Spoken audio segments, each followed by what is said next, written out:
Hey everyone, this is Mike Stankiewicz. I'm the founder and lead programmer for Factions. We've been getting a lot of questions regarding the current state of the game and people looking for gameplay footage. So we were finally able to deliver some of the answers and show off some of what we've been working on. Most of the current work has been behind the scenes, more systems oriented work, things that aren't visible but absolutely vital to the development of the game. Everything from networking back-end code to fleshing out the data that goes into the crafting recipes, stuff like that. These are all things that are quite boring to discuss and look at, but very important nonetheless.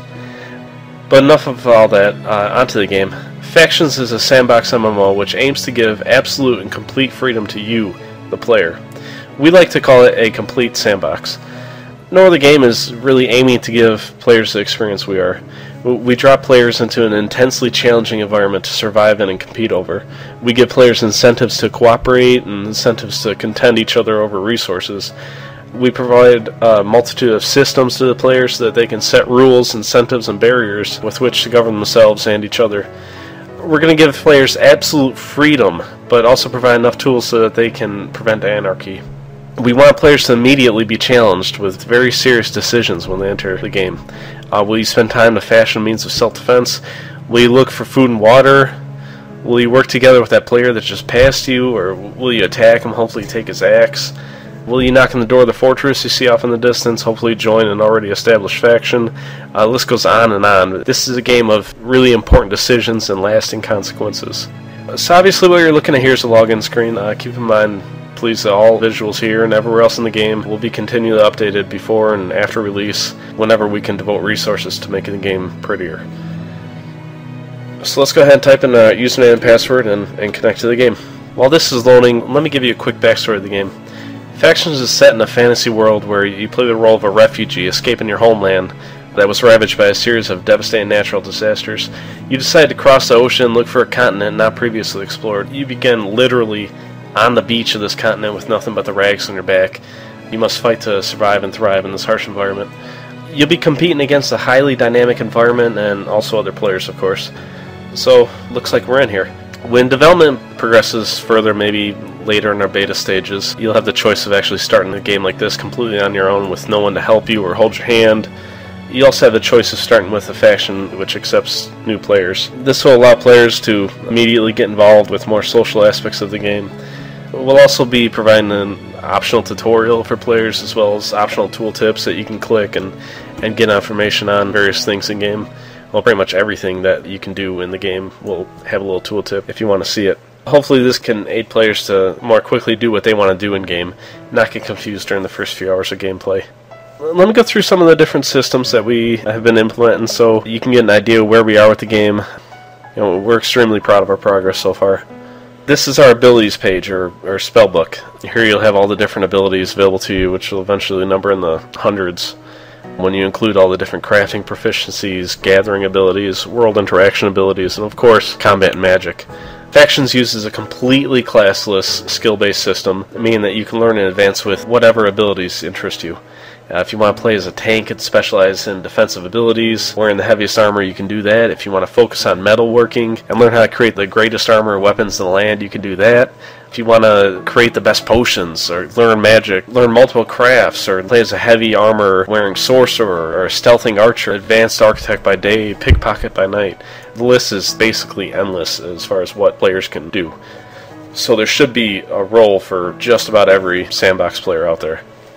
We do, of course, take into consideration such things as much higher casting times and slower movement speed when wearing heavy armor. This sort of thing is going to keep a balance in the game among various combat abilities.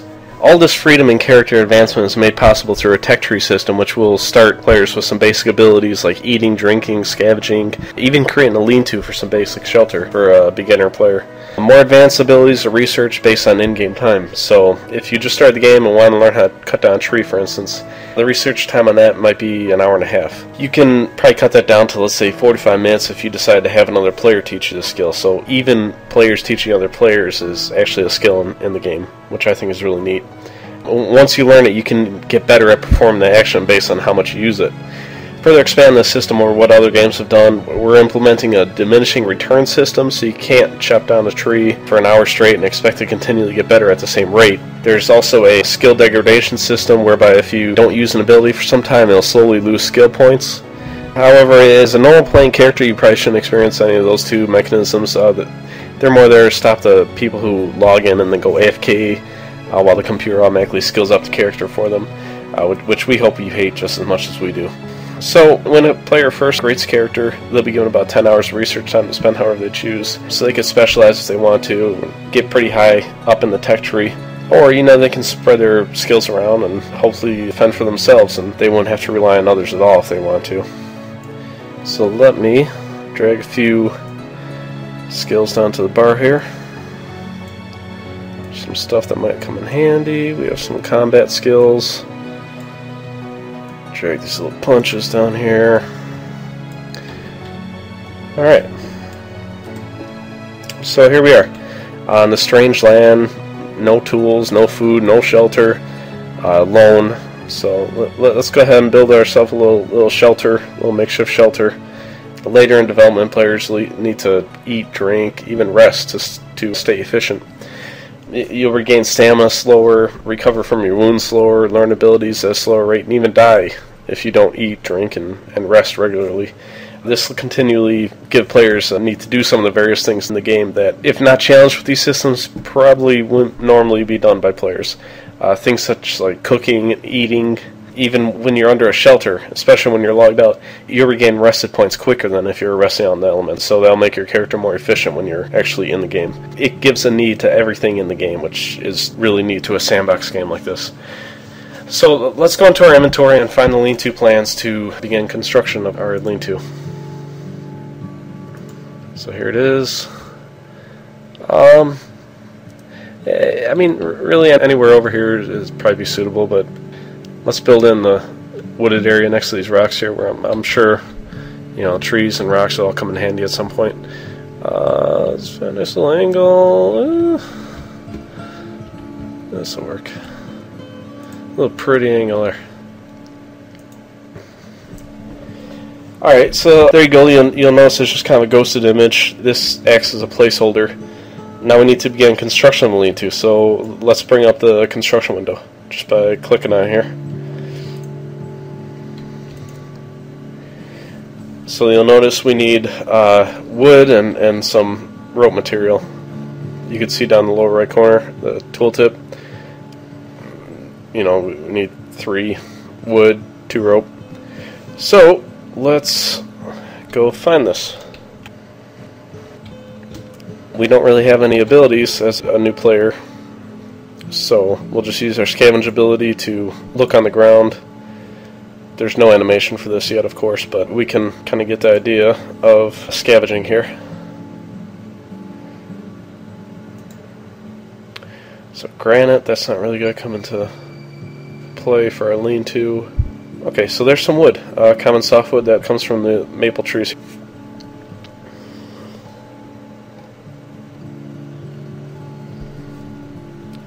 Some leaves. Our player will eventually be able to chop down the tree and cut it into logs when we get an axe, but for now, we can look on the ground in the immediate area for some sticks and logs that have fallen on from the tree and build our lean-to out of that. So actually what we can do is we can target a tree here, which will only look for items from that object. So we should only look for leaves and sticks and that sort of thing. So hopefully we can find some more wood. Let's see what's in our inventory already. Alright, so we just have 1 piece of wood and 1 vine. We need, 3 wood and 2 vine. Okay, there's 2 wood.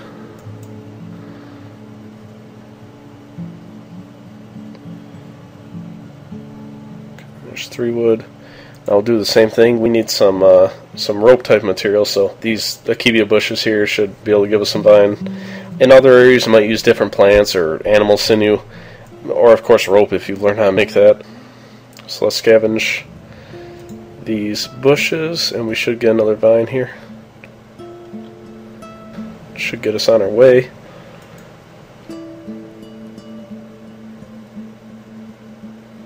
There we go. Okay. So, now we have 3 wood, 2 vine. Let's go back to our little lean-to here. And so let's bring up our bag here. Now let's drag the wood, the vines. So there you go. Now we'll build each of these. You're going to have to build each item. There we go. And you can see it's in its first stage. So the buildings, when you construct them, they're in stages. So for the second stage, we need 5 wood, 1 rope type item. So let's go find 5 wood, 1 rope. We'll do the same thing. We'll just target this bush here, do a scavenge.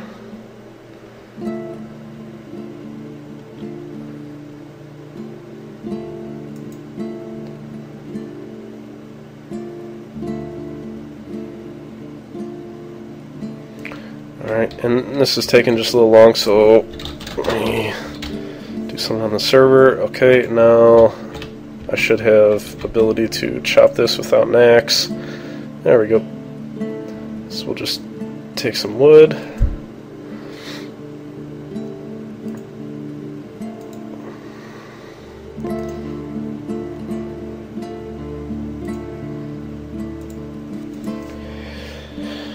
Okay. So let's go back to our construction and drag the wood over here. You'll notice, this brings up a good point actually, when I chop this wood, you'll notice in the lower right corner the effectiveness, durability, this is better quality than the stuff I get from scavenging. So these numbers directly affect the outcome of the things you create with them. So if we're using rotting wood that we just picked up from the forest floor to build our structure, it'll obviously be pretty weak. The resource category system also allows players to choose what materials they want to use for a building. So say you had a recipe for an axe. You can use an axe head made from stone, you can use one made from steel. The steel one will of course be exponentially better than the stone one. Also have other factors such as tools used when you're making the thing, and also skill level in axe making. It's really a very deep system. And our 1 rope. Okay, let's build these out.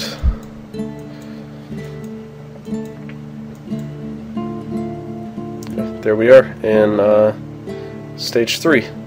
Now here we need roofing material, just some loose roofing material, so we can use leaves for that. So let's go scavenge for some more leaves. This should be pretty simple.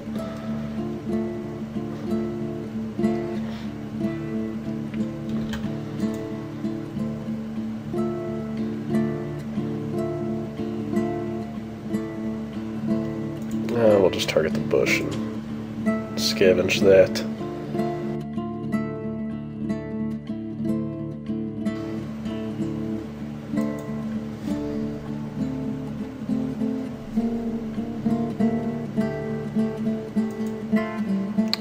Need 1 more leaf, or 1 more bunch of leaf, I guess. Getting all this fruit, that'll be great to eat. Yum, yum, yum. Vine strand, that doesn't help us right now. Come on, bush, give up your goods. Vine strands. Yeah, usually they're happy about getting vine strands, but of course, when I need the leaves, it's not giving me leaves. Alright, there we go. Let's drag our 6 leaves on here, and we will build this, putting the backing on our lean-to. There we go. Our lean-to is finished, and now it'll be a nice little shelter for our player here. Keep them out of the elements, at least just a little. So yeah, that's the construction system. If we click it, you'll notice that the health's extremely low. 1 good axe swipe will probably take out our little shelter here. So let's actually go ahead and destroy this one, and we'll build a more sturdy one. So here we go. Take a couple swipes at it. And there we go. It's in the destroyed state now. So you can actually salvage items from the building once it's been destroyed.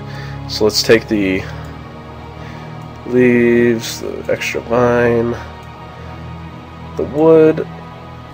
There we go. And it's gone.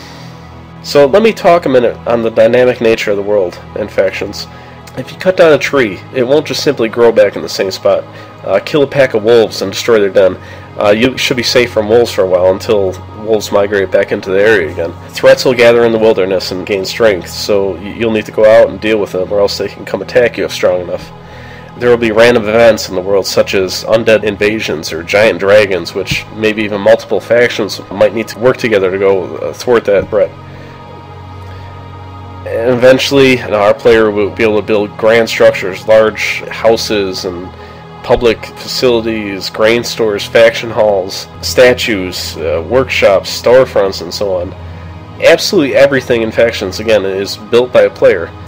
Players can build entire towns for their factions and themselves, complete with walls, defenses, roads. NPCs can be man the towers, guarding the gates. There'll be industry and commerce. Factions interact with each other, form alliances, wage wars, capture each other's territory, set rules for what each other and their rosters can do.